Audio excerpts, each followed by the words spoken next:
Hello everyone, Uma Devi children's academy में आपका एक बार फिर से स्वागत है।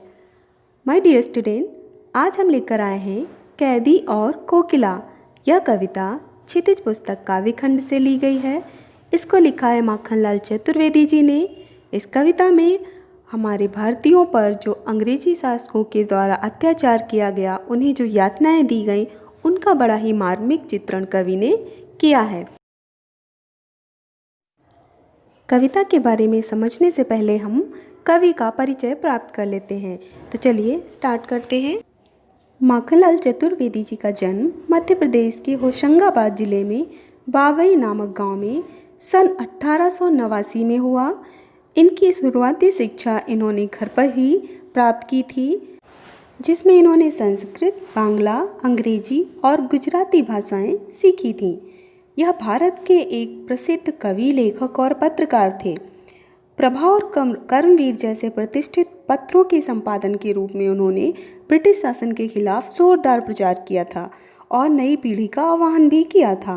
गुलामी की जंजीरों को तोड़कर वो बाहर आए थे और सच्चे देश प्रेमी होने के कारण उन्हें जेल यात्रा भी करनी पड़ी।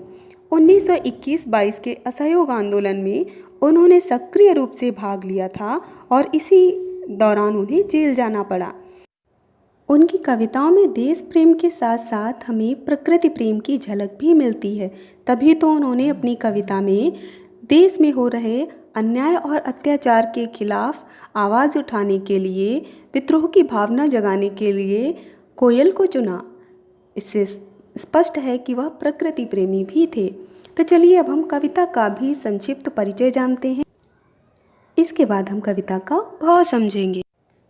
कैदी और कोकिला कविता उस समय लिखी थी जब देश ब्रिटिश शासन के अधीन गुलामी की जंजीरों में जकड़ा हुआ था।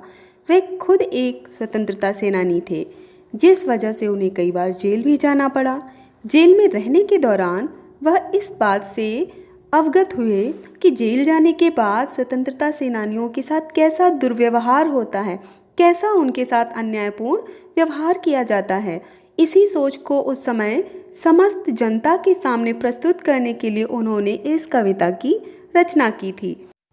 अपनी इस कविता में कवि ने जेल में बंद एक स्वतंत्रता सेनानी का चित्रण किया है और उसके साथ ही एक कोयल का भी चित्रण किया है, जो इस दुर्व्यवहार और अत्याचार से पीड़ित है और अपनी आवाज़ में वह विद्रोह का बीज बो रही है, देश प्रेमियों के मन में क्रांति जगाने का प्रयास करती है।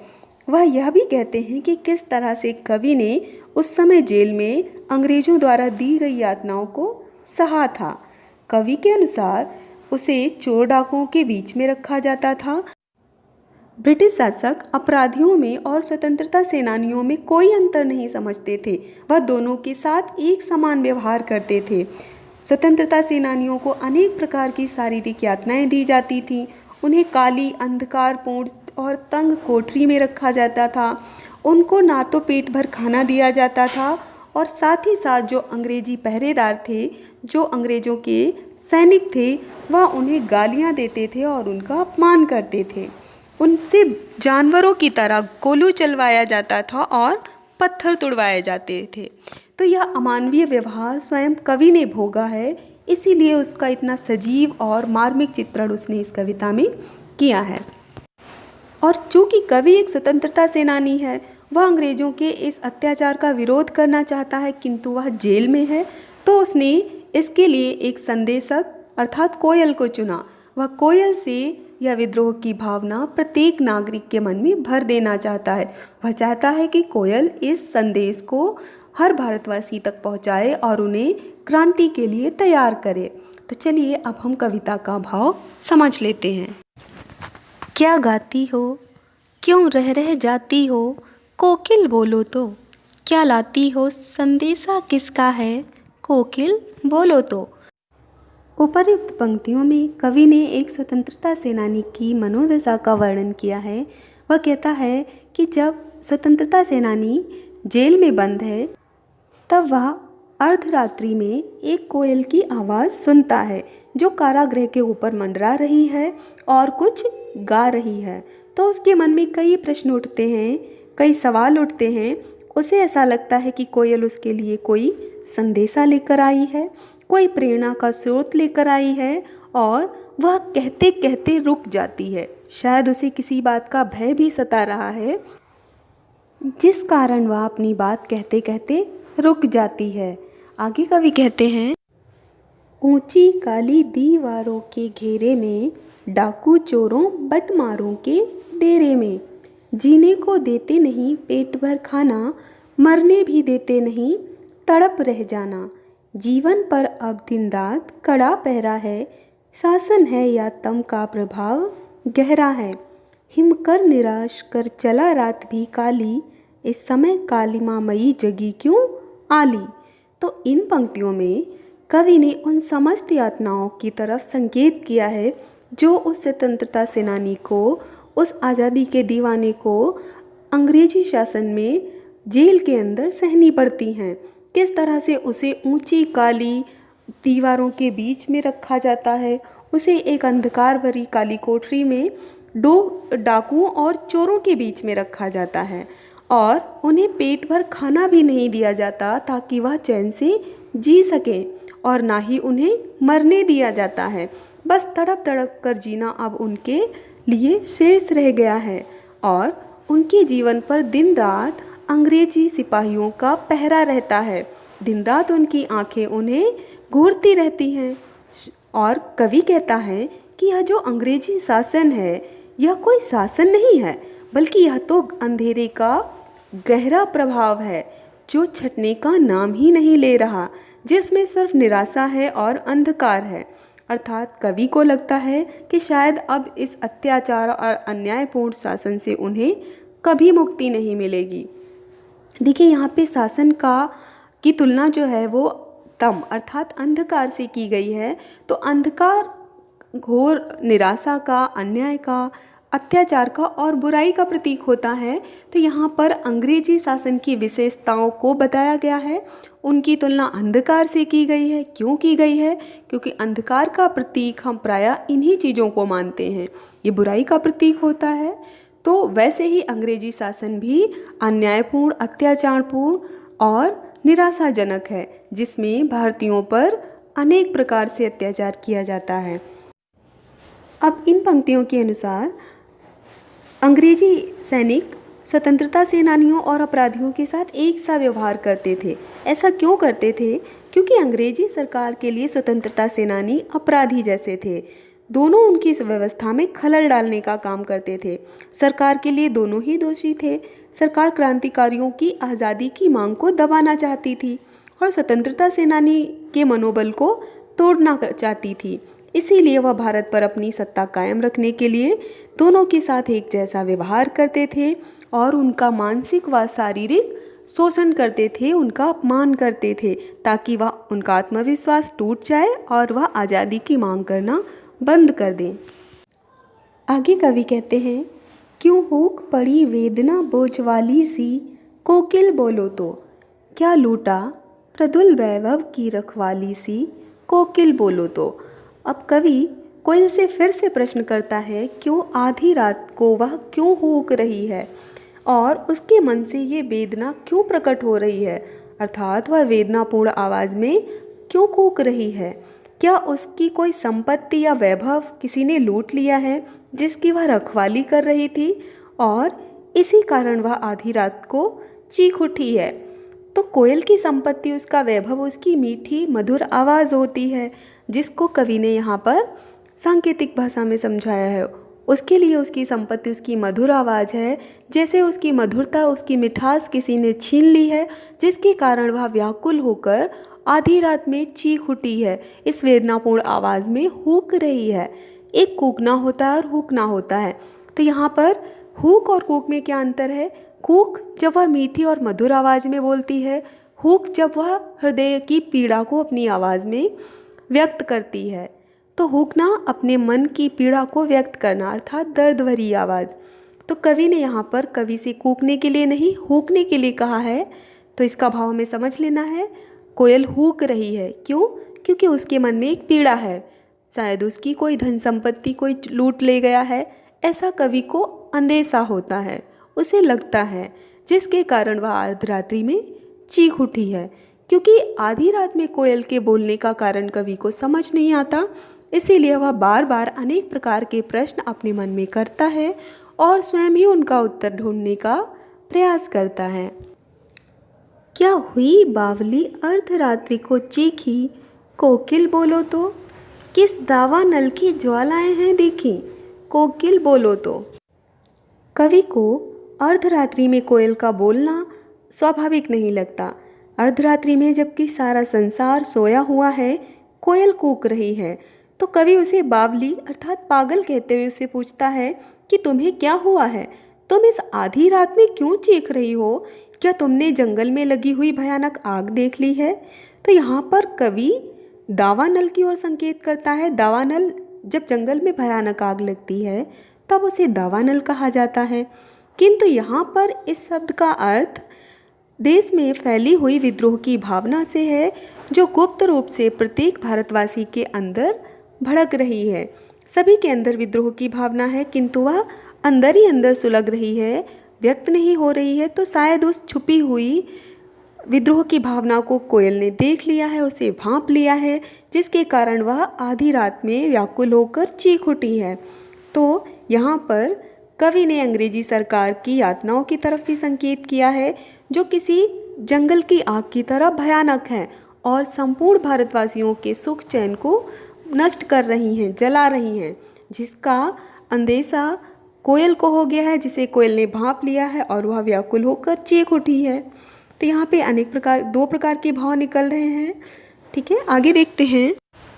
क्या देख न सकती जंजीरों का गहना, हथकड़ियाँ क्यों ये ब्रिटिश राज का गहना, कोलू का चर्रक चूं जीवन की तान, गिट्टी पर अंगुलियों ने लिखे गान, हूँ मोट खींचता लगा पेट पर जुआ, खाली करता हूँ ब्रिटिश अकड़ का कुआं, दिन में करुणा क्यों जगे रुलाने वाली, इसलिए रात में गजब ढा रही आली। तो कवि ने यहाँ पर कोयल को साथी के रूप में देखा है। आली अर्थात साथी, उसका दोस्त। अब क्योंकि कवि उन अपराधियों के बीच में अकेला है, वह अपने आप को अकेला महसूस करता है। उस सुनसान जेल में उसे कोई भी अपना नज़र नहीं आता जो उसकी पीड़ा को समझ सके। तो ऐसे में जब वह नींद ना आने के कारण रात में जाग रहा होता है, अपने अकेलेपन में खोया होता है, तब कोयल की आवाज़ उसे एक उम्मीद बंधाती है, उसके मन में एक आशा की किरण जगा देती है कि शायद कोयल उसके मन की वेदना को समझ सकती है, और इसलिए वह उसे आली कहता है, अपना साथी कहकर पुकारता है। अब कवि कोयल से कहता है कि उसे लगता है शायद उसकी यह अवस्था देखकर कोयल को दुख हो रहा है, उसकी हथकड़ियों को देखकर कोयल को पीड़ा हो रही है। तो वह कहता है कि क्या तुम मेरे हाथ में पड़ी हुई ये जंजीरें नहीं देख सकती हो। दरअसल ये जंजीरें नहीं हैं, ये तो ब्रिटिश राज का गहना है, उनका पुरस्कार है जो मुझे अपने देश की आज़ादी के बदले मिला है। क्योंकि कवि ने हथकड़ियाँ किसी अपराध के लिए नहीं पहनी, उसने अपने देश की आज़ादी के लिए पहनी है, उसे स्वतंत्र कराने के लिए पहनी है, इसलिए उसे इस पे गर्व है। और कवि कहता है कि अंग्रेजी सरकार, अंग्रेज सैनिक जितने भी अत्याचार हम पे करें, किंतु वह हमें अपनी भावना से, अपने लक्ष्य से विचलित नहीं कर सकते। उनके द्वारा किए जाने वाले अत्याचारों को हमने अब सहना सीख लिया है। वह कहता है कि जो कोल्हू चलाने में चर्रक चूं की आवाज़ आती है, अब उसमें हमने अपने जीवन का संगीत ढूंढ लिया है। और जब हम गिट्टी अर्थात पत्थर तोड़ते हैं और पत्थर तोड़ने से जो उंगलियों में छाले पड़े थे, उन्हें हमने अपने गीत समझकर अपनी उंगलियों पर लिख लिया है, जो कि आज़ादी के गीत हैं। और मोट खींचता लगा पेट पर जुआ, अर्थात मैं बिल्कुल वैसे ही अंग्रेज़ों की अकड़ को तोड़ रहा हूँ, इन ब्रिटिश शासकों के अहंकार को वैसे ही तोड़ रहा हूँ जैसे कुएं से जल खींचने के लिए जुए का प्रयोग किया जाता है। वैसे ही हम अपनी इस सहन शक्ति के माध्यम से इनके अत्याचारों को सहकर इनका अहंकार तोड़ रहे हैं। अर्थात इतनी यातनाएं सहने के बाद, भूखे रहने के बाद भी हम अंग्रेज़ों के सामने झुक नहीं रहे हैं, जिससे उनकी अकड़ ज़रूर कम हो जाएगी। और इसी कारण हमारे अंदर यातनाओं को सहने का आत्मबल भी आ जाएगा। साथ ही साथ वह कहता है कि शायद तुमसे हमारी यह पीड़ा देखी नहीं जाती और दिन में तुम हमें अपनी करुणा, अपनी सहानुभूति दिखा नहीं पाती हो, इसीलिए रात में तुम कूक कर हमें अपनी सहानुभूति देने आई हो, अर्थात हमसे हमारी पीड़ा पूछने आई हो। तो आगे कवि कहते हैं, इस शांत समय में अंधकार को वेद रो रही क्यों हो, कोकिल बोलो तो चुपचाप मधुर विद्रोह बीज इस भांति बो रही क्यों हो, कोकिल बोलो तो। कवि कहते हैं कि इस आधी रात में तुम अंधेरे को चीरते हुए इस तरह क्यों रो रही हो, क्या दुख है तुम्हें जो आधी रात में तुम रो उठी हो। कोयल कुछ तो बताओ, अंग्रेजी सरकार के खिलाफ विद्रोह बीज बोना चाहती हो। इस तरह कवि ने जेल में कैद एक स्वतंत्रता सेनानी के मन की दशा का वर्णन किया है कि किस प्रकार कोयल गीत गा गाकर भारतीयों में अंग्रेजों के खिलाफ विद्रोह बीज बोना चाहती है, उन्हें क्रांति के लिए उकसाना चाहती है और उनके अंदर छुपी हुई देशभक्ति को जगाना चाहती है, ताकि अंग्रेजों की गुलामी से हम सबको मुक्ति मिल सके। आगे कवि कहते हैं, काली तू रजनी भी काली, शासन की करनी भी काली, काली लहर कल्पना काली, मेरी काल कोठरी, टोपी काली कमली काली, मेरी लौह श्रृंखला काली, पहरे की हूँ कृत की ब्याली, तिस पर है गाली ए आली। वो कहता है, हे साथी, कोयल से वो कोयल को अपना साथी मानता है, इसीलिए वह उसे साथी कहकर बुलाता है। आली का अर्थ होता है साथी, कि तू भी काली है, अर्थात एक तो तू काली है और ऊपर से यह रात भी काली है। रजनी का अर्थ होता है रात, तो एक तो तू काली है और यह रात भी काली है, ऊपर से अंग्रेजों की जो करनी है, इनकी करतूतें हैं, वह भी काली हैं। देखिए यहाँ पे हर वस्तु को काला कहा जा रहा है। क्यों कहा जा रहा है? क्योंकि काला शब्द अंधकार का प्रतीक है। अंधकार शब्द बुराई, अन्याय, अत्याचार, निराशा का प्रतीक है। हम पहले ही बात कर चुके हैं। तो यहाँ पर सब कुछ अंधकारपूर्ण है, निराशाजनक है, कहीं भी उम्मीद की कोई किरण नज़र नहीं आती, किसी को अंग्रेजों से मुक्त होने का कोई रास्ता नज़र नहीं आता। इसीलिए कवि ने इस निराशाजनक, अंधकारपूर्ण, अत्याचारपूर्ण वातावरण को काले शब्द से संबोधित किया है, काले शब्द के साथ इसकी तुलना की है। इसीलिए वह हर वस्तु को काला कह रहा है। वह कहता है कि तू भी काली है और ये जो रात है ये भी काली है, क्योंकि रात अंधकार भरी है और अंधकार भय का भी प्रतीक होता है। तो ये रात भी काली है। जिस कोठरी में मैं रह रहा हूँ वह कोठरी भी काली है। मैंने जो टोपी और कंबल पहन रखा है वह भी काला है। लोहे की जो जंजीरें मुझे पहनाई गई हैं वह भी काली हैं। और इसी वजह से जो हमारे अंदर भावनाएं उठती हैं, जो विचार आते हैं, वह भी काले अर्थात निराशाजनक होते हैं। इन्हीं यातनाओं को सहने के कारण हमारे ऊपर दिन भर नज़र रखने वाले पहरेदारों की जो हुंकारें हैं, जो गालियां हैं, वो भी सुननी पड़ती हैं। और वह किसी भयानक नागिन की तरह है। जैसे कोई नागिन आधी रात में फुंकारती है तो मन में भय उठता है, वैसे ही ये अंग्रेजी सैनिक जब हमें गालियां देते हैं, जब हमें फटकारते हैं, तो हमारे अंदर वैसे ही भय उठता है जैसे किसी भयानक नाग को देखकर हमारे अंदर भय उठता है। और इनकी ये जो गालियां हैं वो हमें अत्यधिक पीड़ा पहुंचाती हैं। तो इस तरह से वह अपने ऊपर होने वाली प्रत्येक यातना का वर्णन अपने साथी, अपनी दोस्त कोयल के सामने करता है। आगे कवि कहते हैं, इस काले संकट सागर पर मरने को मदमाती, कोकिल बोलो तो अपने चमकीले गीतों को क्यों कर हो तैराती, कोकिल बोलो तो। कवि यह नहीं समझ पा रहा है कि कोयल स्वतंत्र है और इसके बाद भी वह अंधेरी रात में इस कारागृह के आसपास क्यों मंडरा रही है, अपनी मधुर आवाज़ में गीत क्यों गा रही है। क्या वह इस संकट में खुद को इसलिए ले आई है कि उसने मरने की ठान ली है? इसका कोई लाभ नहीं होने वाला। इसलिए कैदी कोयल से पूछ रहा है, हे कोयल, बताओ तुम क्यों इस विपरीत परिस्थिति में, इस संकट की घड़ी में आज़ादी की भावना जगाने वाले गीत गा रही हो, जबकि हमें आज़ादी की कोई उम्मीद नज़र नहीं आ रही।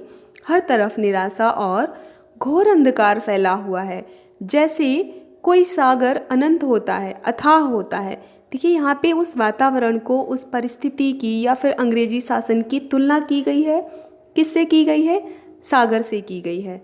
जैसे सागर अनंत होता है, उसकी कोई सीमा नहीं होती है, दूर दूर तक देखो तो उसका छोर नज़र नहीं आता, वैसे ही इस अंग्रेजी शासन की जो अन्याय और जो उनका अत्याचार है, उससे मुक्ति पाने का कोई मार्ग दूर दूर तक नज़र नहीं आता। इसीलिए अंग्रेजी शासन की तुलना सागर से की गई है। और कोयल के गीतों को चमकीला क्यों कहा गया है? क्योंकि कोयल के जो गीत हैं वो उम्मीद भरे हैं।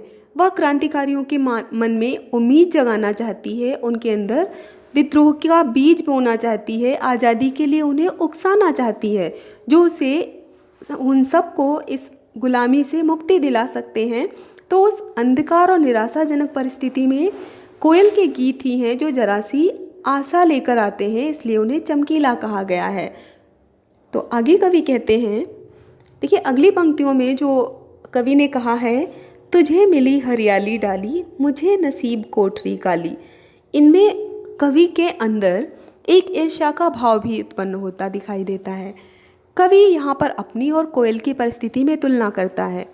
वह दोनों की तुलना करके पाता है कि वह कैदी है, वह विवश है, पराधीन है, किंतु कोयल स्वतंत्र है। उसके पास रहने के लिए पूरा संसार खुला है, हरी भरी डाल है, किंतु कोयल के लिए, हाँ, कोयल आज़ाद है और कवि क्या है? बंदी है। वह कोयल की तरह स्वतंत्र नहीं है। तो कहीं ना कहीं कवि के मन में एक ईर्ष्या का भाव भी है जो वह व्यक्त कर रहा है। उसके अलावा वह अपनी परिस्थिति का वर्णन करता है और कोयल द्वारा विद्रोह करने के लिए उकसाए जाने पर अपनी असमर्थता जताता है कि मैं तुम्हारी तरह स्वतंत्र नहीं हूँ, जो तुम्हारी तरह शारीरिक रूप से इस विद्रोह में भाग ले सकूँ, इस क्रांति का हिस्सा बन सकूँ।